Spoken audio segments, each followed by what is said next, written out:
Bonjour à tous, bien-aimés. Je voudrais partager avec vous une pensée autour de l'influence de notre passé, l'influence de ce que nous avons parfois vécu dans les prises de décision que nous avons aujourd'hui. Et cette réflexion m'est venue pendant que j'étais en train de méditer le verset de Galates chapitre 5, à partir du verset 16, que je vais vous relire, et puis je vais vous relire aussi, je vais vous lire les versets qui suivent. Et puis nous pourrons tirer justement quelques pensées autour de cela. Avant que je commence à lire, je vous remercie encore pour vos commentaires. Merci encore pour vos encouragements. Et je vous invite vraiment à liker les vidéos, les partager autour de vous afin qu'elles puissent encourager le plus grand nombre. Galates chapitre 5, à partir du verset 16, où Paul dit « Je vous dis donc ceci, laissez le Saint-Esprit diriger votre vie. Et vous n'obéirez pas aux désirs qui animent l'homme livré à lui-même. Car ces désirs sont diamétralement opposés à ceux de l'esprit, et l'esprit a des désirs qui sont opposés à ceux de l'homme livré à lui-même. Les deux sont opposés l'un à l'autre, c'est pourquoi vous ne pouvez pas être votre propre maître. Mais si vous êtes conduit par l'esprit, vous n'êtes plus sous le régime de la loi. Tout le monde voit bien ce qui procède de l'homme livré à lui-même. L'immoralité, les pratiques dégradantes, la débauche, l'adoration des idoles, la magie, les haines, les querelles, la jalousie, les accès de colère, les rivalités, les dissensions, les divisions, l'envie, l'ivrognerie, les orgies et autre chose de ce genre. Autre chose qui veut dire que il y a tellement de possibilités et l'homme, en termes de péché, est extrêmement créatif, extrêmement créatif. Donc, quelle est la recommandation de l'apôtre Paul qu'il nous fait à nous en tant qu'enfants de Dieu? Il dit, laisse ta vie être dirigée par le Saint-Esprit. Mène ta vie, il y a d'autres versions qui vont dire dans la dépendance au Saint-Esprit. Et bien sûr, et il va dire que si tu ne mènes pas ta vie dans la dépendance au Saint-Esprit, si tu ne laisses pas le Saint-Esprit mener ta vie, eh bien, c'est finalement l'homme livré à lui-même, c'est-à-dire l'homme intérieur, ta chair là, qui va te guider, tes pulsions, tes passions, tes désirs, et finalement qui vont t'emmener dans une direction opposée à celle de Dieu, parce que l'homme livré à lui-même, nous dit-il, eh bien, il a des désirs opposés à ceux du Saint-Esprit. Et cela, bien sûr, nous parle de toute cette notion, finalement, d'agir selon sa propre volonté. Et il y a un point qui m'a interpellé pendant que j'étais en train de penser à cela, c'est aussi que parfois, eh bien, nos actions, comme je le disais en introduction, nos actions à venir, nos décisions, nos réactions sont prises effectivement comme une sorte de pulsion qui vient de notre l'homme livré à lui-même, c'est-à-dire de cette partie charnelle que nous avons.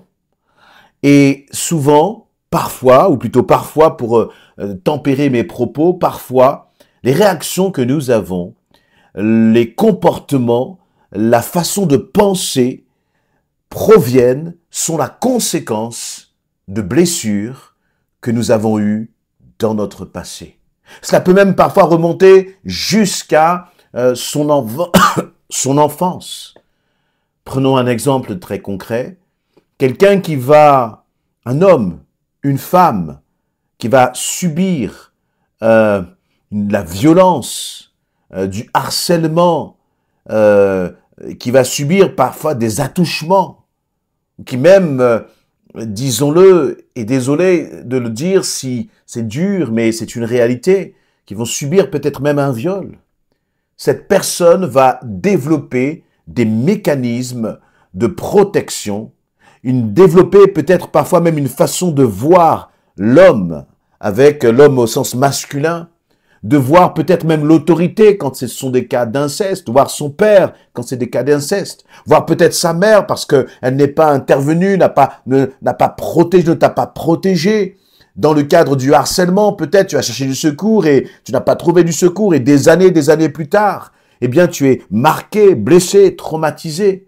Ça peut être quelqu'un dans le cadre de l'église qui a été abusé spirituellement par l'autorité dans son église, par un pasteur, par un ancien. Ce sont des choses qui arrivent, bien-aimés. Tout cela va avoir un impact sur notre avenir. Pourquoi? Eh bien, une personne qui a vécu ces blessures-là, elle a beau être enfant de Dieu, parfois il y a un processus de guérison qui est long. Parfois même, on a une forme de déni qui fait que, eh bien, on va essayer de nier ce qui nous est arrivé comme pour se protéger tellement la douleur est intense. Tellement faire face à ce qui a été vécu, faire face à cette blessure, c'est difficile. Et on va essayer de se protéger de cette façon-là. Et finalement, on va développer des mécanismes, je le disais, de protection. Celui qui a subi de telles choses, à chaque fois qu'on va lui donner faire une recommandation ou une autorité va lui donner un ordre, il va réagir en sortant de ses gonds. Pourquoi? Ce n'est pas tant l'ordre qui lui a été donné qui le fait sortir de ses gonds, qui le met en colère. Non, c'est son passé qui est en train de remonter à la surface. Dans le cadre, par exemple, du mariage, la femme va avoir des difficultés dans les relations avec son époux à cause des blessures qu'elle a vécues dans son passé. Et vous voyez, finalement, quel est le lien avec avec Galates 5,16 qui nous dit justement de laisser le Saint-Esprit diriger notre vie, de mener notre vie dans la dépendance au Saint-Esprit et de ne pas justement agir par ne pas nous soumettre au désir de l'homme livré à lui-même, de ne pas nous laisser soumettre au désir de notre chair. Mais c'est que parfois notre chair, elle réagit en fonction de son passé, en fonction des blessures, en fonction des choses que l'on a subies. Et en pensant à ce verset, en pensant à ce passage, on me disait, mais il y a tellement de monde, tellement parmi mes enfants qui ont besoin d'une guérison de leur cœur, d'une guérison de leurs blessures. Ça peut être une trahison dans le cadre du couple. Ça peut être l'absence d'un père ou d'une mère lorsque tu étais enfant. Ça peut être même le comportement de tes parents vis-à-vis de toi, les mots, les paroles, l'attitude qu'ils ont eue à ton égard. Et finalement, eh bien, même en étant adulte, en âge, même en étant adulte spirituel, nous continuons à réagir justement par notre chair. Et celui qui réagit par la chair ne réagit pas par l'esprit. Je ne suis pas en train de condamner. Je ne suis pas en train d'accuser.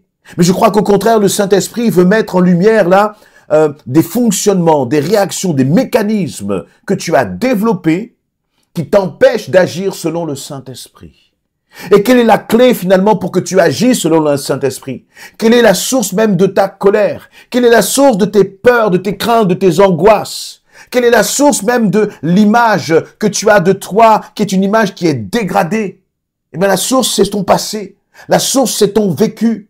Et le Saint-Esprit veut te dire, eh bien, que tu es enfant de Dieu, mais qu'il veut venir et guérir cela dans ton cœur, afin que tu sois libéré justement de ton passé et que tu puisses commencer vraiment à agir, à penser et à te comporter, non pas de façon piloté par ton passé, piloté par ta chair, mais que tu puisses commencer à agir et à réagir en alignement avec le Saint-Esprit, en soumission avec le Saint-Esprit.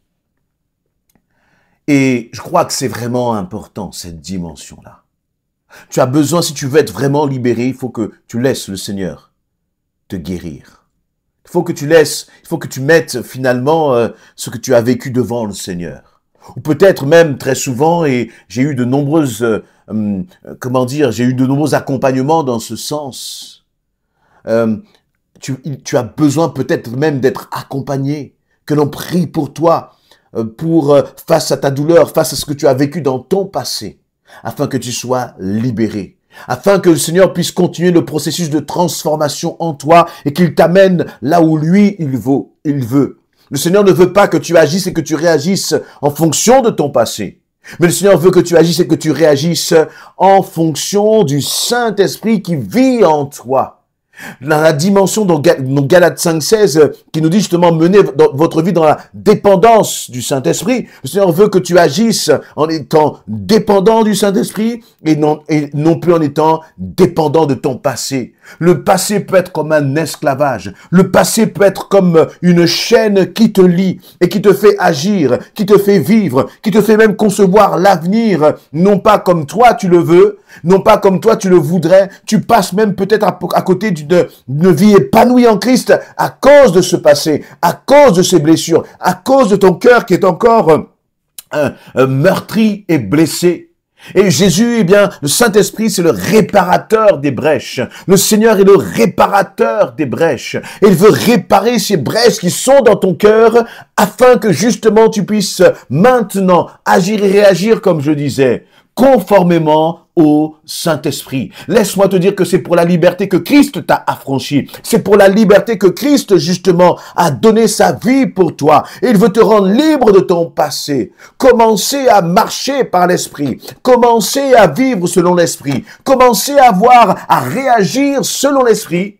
Il n'y a rien de meilleur. Parce que vous savez, lorsque l'on réagit selon notre chair, on est comme quelqu'un qui est pris dans un filet. Et plus tu te débats dans ce filet, le filet de la colère, le filet peut-être de la peur, de l'angoisse, le filet de tes réactions là vis-à-vis des hommes, par exemple, ou même un homme qui a été trahi par le passé par une femme, eh bien, il va toujours regarder de façon suspicieuse. Tu as peut-être été trahi maintes et maintes fois par des amis dans le passé. Eh bien là, plus tu te débats, plus tu es comme dans ce filet, et plus tu te débats, et plus tu es pris dans ce filet. Pour que ce filet soit brisé, pour que tu sois libéré, il faut que tu laisses le Seigneur venir guérir ton cœur. Et plus tu vas laisser le Seigneur guérir ton cœur, plus, eh bien, tu vas commencer à marcher vraiment par l'Esprit. Plus tu vas commencer justement à sortir de cette emprise que ton passé a sur toi pour être, comme il nous est dit dans la version du Semeur, dans cette dépendance au Saint-Esprit. Je crois vraiment que le Seigneur veut que beaucoup d'entre vous qui écoutez cette parole, vous ne soyez plus sous l'emprise de votre passé, mais vous soyez dans la liberté du Saint-Esprit. Amen. Si ce message vous parle, n'hésitez pas. Je vous invite vraiment à laisser quelques commentaires, parce que les commentaires édifient, encouragent ceux qui les lisent, et cela fait du bien. Soyez encouragés et fortifiés.